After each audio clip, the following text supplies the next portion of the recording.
Soups are one of the easiest meals you can make. There are lots of things you can add to them, making them very filling and nourishing as well. You can make a whole big pot with lots of portions in it, and since it is just that one pot, cleanup is super easy. I think all of those are great reasons to make soups a staple in your cooking. In this video, I'm going to share a basic framework for how to put together a broth-based soup. So at the end, you get a soup that has lots of liquid in it and lots of chunky bits to bite on. First, I'm going to run through the list of all the, well, not all, we would be here for a long time, but of many of the possible ingredients. And then I'm going to run through the process and make a soup together with you. So I have 5 categories of things you can add, starting with the absolute must, and that is liquids and specifically broth. Now, you can get away with using water if you have no broth at all. You could also use a bouillon cube, which is not going to give you as much flavor as a homemade broth, or you could also, of course, use store-bought like real broth, but that's going to be a little bit more expensive than making your own. If you don't know how to make your own, I have recently made a video on that, so that is linked up above. It is super easy. I think you should definitely check that out and make some broth. Or you can of course use a combination of the above. Maybe you have some broth but not enough. You can definitely fill the rest of the pot with water. In terms of which type of broth you want to use, usually it's good to combine it with the same type of meat that you will be using. So if you want to use chicken meat in the soup, use chicken broth, but really it doesn't make that much of a difference. Say you have a vegetable broth and you want to use chicken, you can definitely put those two together.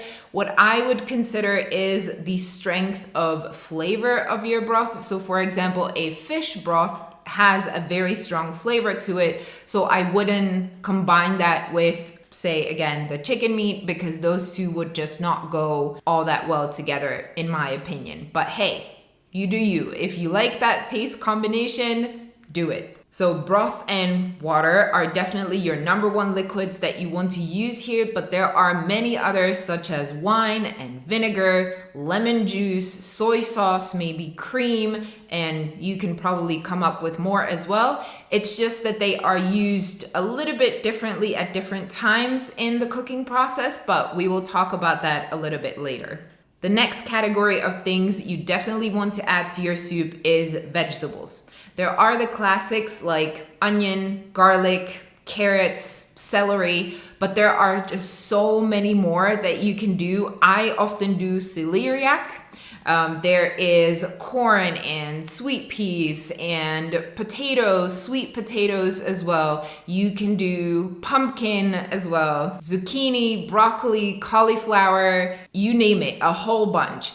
What you want to think in terms of the vegetables is their hardiness. So the harder they are, the less liquid they contain. Things like carrots, for example, the sooner you want to add them to the soup. So the list of the vegetables can be really long. And again, once we talk about the process, we will talk about when you want to add which type of vegetable. Our third, I would say, a must-have category is spices.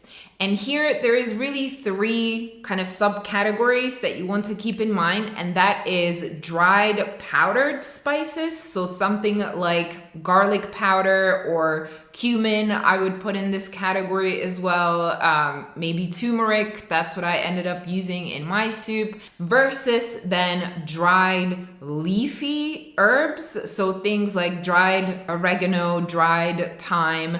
And then the last category is the fresh herbs. So fresh, leafy, parsley, or again, fresh oregano leaves, things like that. And of course, in this category, I would include salt as well. And again, why you want to keep those categories in mind is because they will come in at different stages during the cooking process. All right, and then the last 2 categories, in my opinion, are optional. I think you can get away making a great soup by just using broth, some vegetables, and some spices. But if you want to add more to your soup, there is so much more that you can do. So category number 4 is protein. So of course, this includes meat.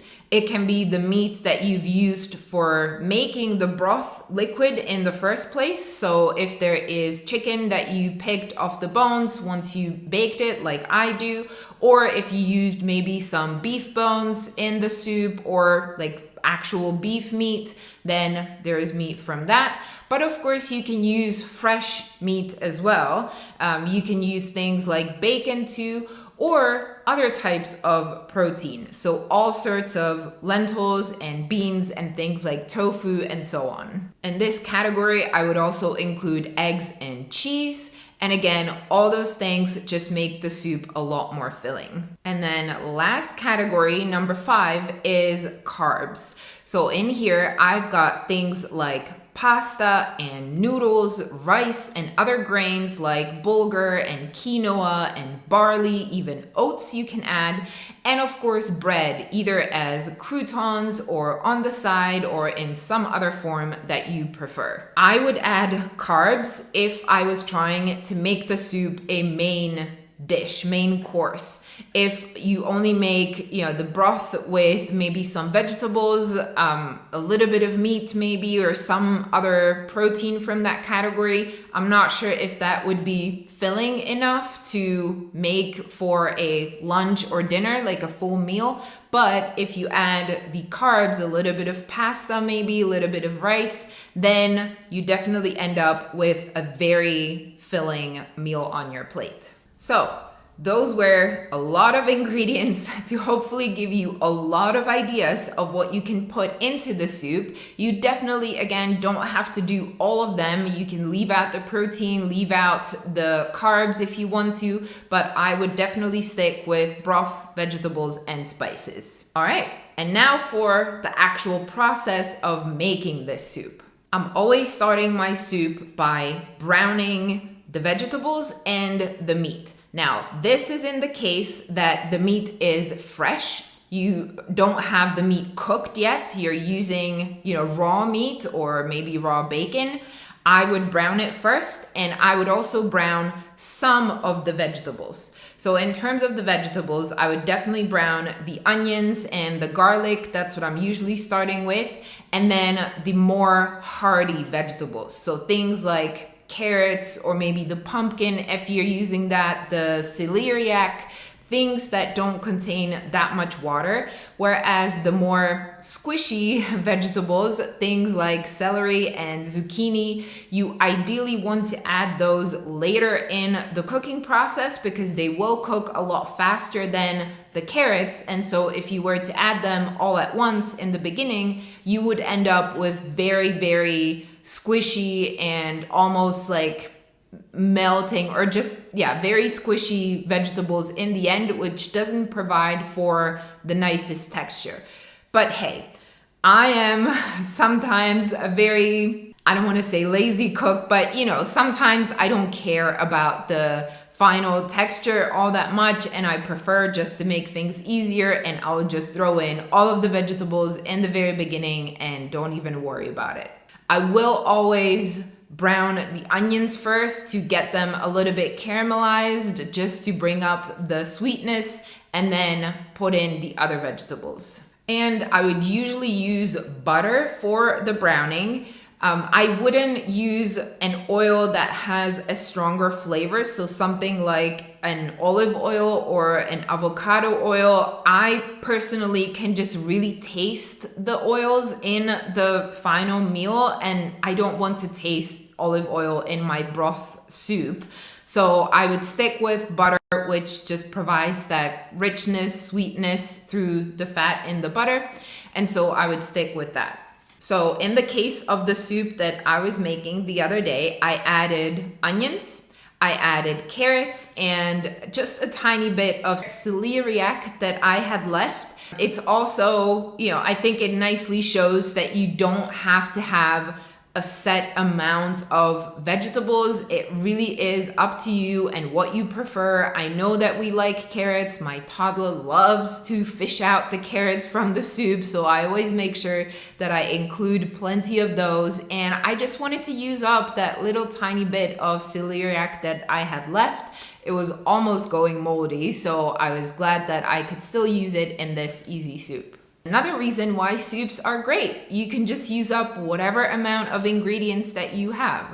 In step number 2, once you're happy with how browned your vegetables are, you want to add your powdered spices. In my case, I was doing a little bit of garlic powder and a little bit of turmeric.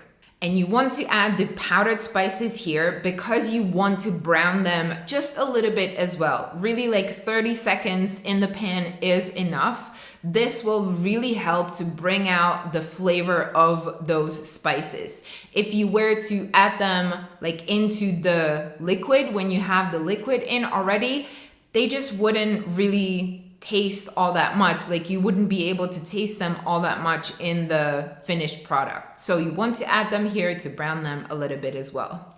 If you want to use wine in your soup, you would add it here in step 3. So once you've browned all the vegetables and spices, you would pour in a little bit of the wine, let it kind of deglaze the pot a little bit, let it simmer for a little bit so that the alcohol can evaporate and you're only left with the flavors that the wine provides. If you're not using wine, then you go straight to step number 4, which is adding your star ingredient, the broth or water if you don't have enough of your broth. If you're using broth from the fridge, make sure you also scrape in all of the fat that has solidified in your jar because that will just, again, add more flavor to the soup. And as you're adding the broth, you also want to add the first bit of salt.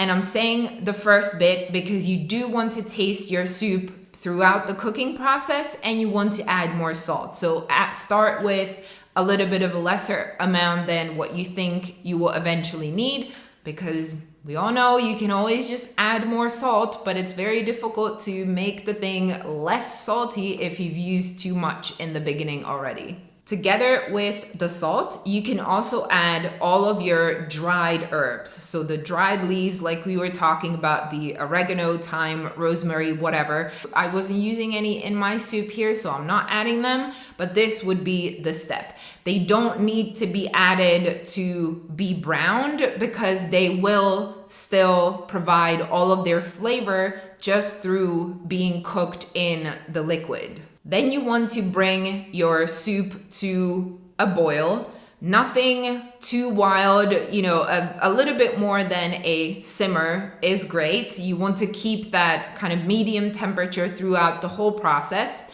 And then it really depends on what you are using as the vegetables. So if you're using the more hearty vegetables like I was, the carrots, the celeriac, you want to cook them for maybe about 20 minutes and you can just test this throughout to see if they are already soft enough. And as the more hearty vegetables are cooking, or potentially your meat, if you were using raw meat in the beginning, is cooking through, that's when you want to then start adding the more squishy vegetables. I have just realized I was also using a kohlrabi in the very beginning. I could have definitely added that a little bit later because it is a little bit more squishy than the carrots, but this was a perfect example of me not really caring all that much about the texture. It wasn't like a zucchini, which really has a lot of water, and that would just get completely destroyed if it was cooking for the same 20 minutes as the carrots. So you want to think about when do you need to add the other vegetables. And if you're not sure, don't worry about it. Just test it, right? Maybe first time you just put everything together into the pot in the very beginning. And then you will see, then you will think, okay, so this type of vegetable, I really need to put it in later because I don't like the texture, how that turned out together with the other vegetables. And so next time you will only cook it for 10 minutes, 5 minutes or whatever, until you figure out what is the timing that you like for the vegetables to be in. All right, so we've got your protein and the carbs left. So with the protein, if you have maybe like the cooked meats that you were using for the broth, or say you have some canned beans or something that are kind of ready to eat, you really don't have to boil them for any time at all. You just need to boil them for maybe like a couple minutes just so that they are the same temperature as everything else. But really there is no boiling, like cooking time needed for them to be done.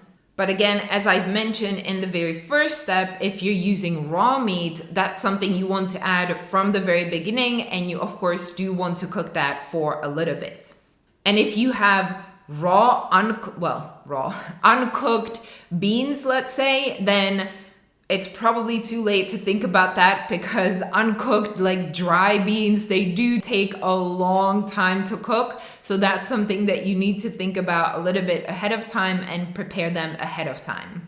For my soup, I had some of the beef that I took, the meat that I took off the bones that I was using to make this broth, and so that's what I used. And I also had some cooked beans that I was using for something else. I had some left over, added them to this soup.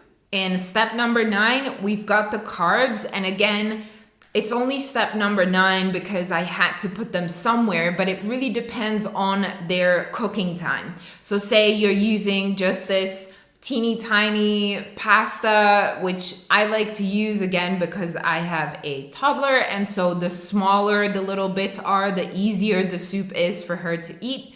And so I've got these like tiny little pasta stars or something, and they only need like 2 minutes of cooking time. And so I would add them just 2 minutes before I know the other vegetables and the other things in the soup are going to be finished.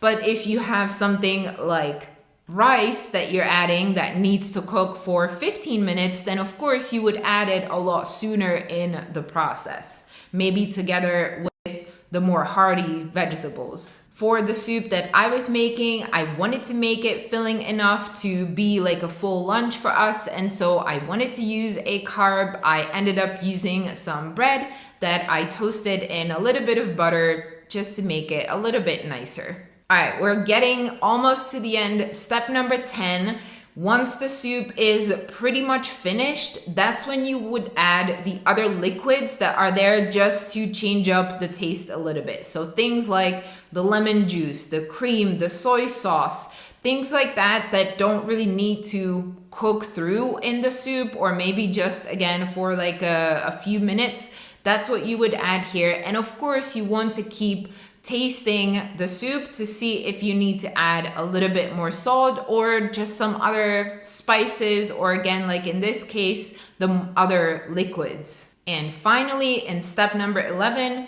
you want to add your fresh herbs. Those can be done even once you plate the food, like you pour the soup into your bowls or whatever, and you just garnish it with a little bit of fresh parsley or something like that.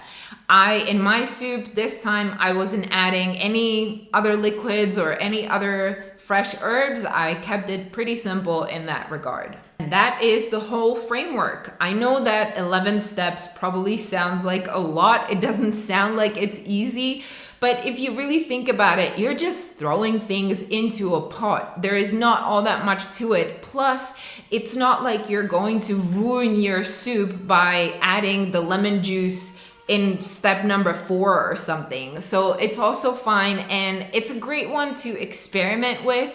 I mean, you've seen from the list of ingredients and all of the ideas, there are just so many things, so many combinations of what you can put together. And so it's also great to just get some inspiration online, right? See what combinations work together really well. If you want to check out this whole framework in a written format, I have that in a quick article for you on my blog, so that is linked down below. And that is it for this video. I hope you found it helpful, and I'll see you in the next one. Bye.